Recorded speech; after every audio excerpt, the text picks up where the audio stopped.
Bon, bande konanga ba Congolais, ba Congolaises partout dans le monde escaboza. Ah, tokute na ndeko na biso aza na histoire moko oyo eza vraiment choquant.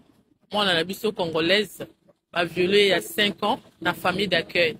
Ndeko aza na message ya koloba ya ko partager po aza na posa lisungi na biso bande ba Congolais.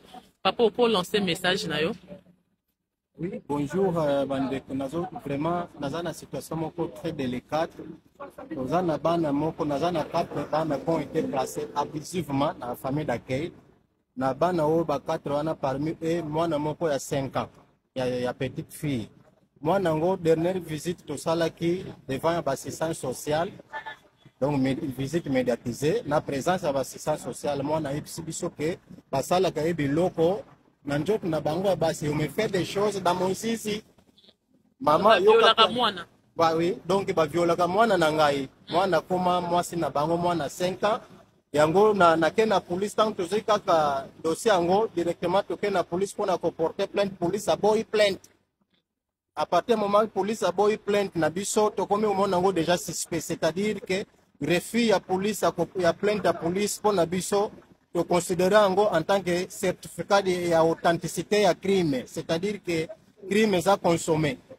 C'est pour cela que bloquer pour ça la se couvrir entre bangona bango pour famille ango examiner. Donc yango nazo luka solution batu nyoso ici ka bozali bo partager ngo so bayebi ba avocat ba association batu nyoso ba koki ko portenga solution en tout cas pour na dossier ya famille oyo ekozala lokola paradis pour na biso. Amen.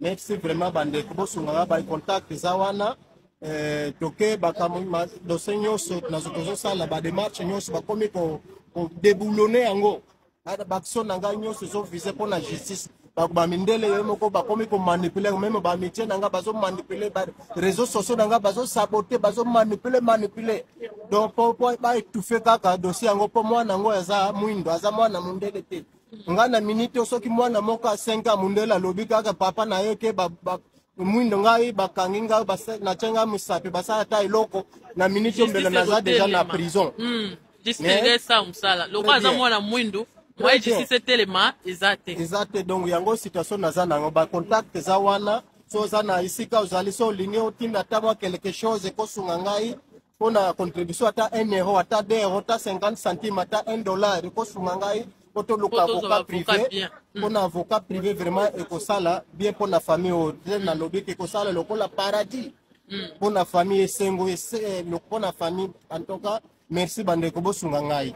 Amen papa message komi to partager ngo ebi ke biso ba congolais to zaramte mama en tout cas dossier oyo to ko ko supporter ngo te pe ko bomba ngo te mwana za mwana biso congolais en plus mwana muke mwana 5 ans et même bana mususu bazako na awa to yoka kata komi ko yoka ngo ke même ba garçon pe ba viola ka bango donc même tant to sala ba enquête ba examen médical photo ba is extensive aussi pour na bana garçon. Il faut naie ba santé ya bana nangai même ba garçon.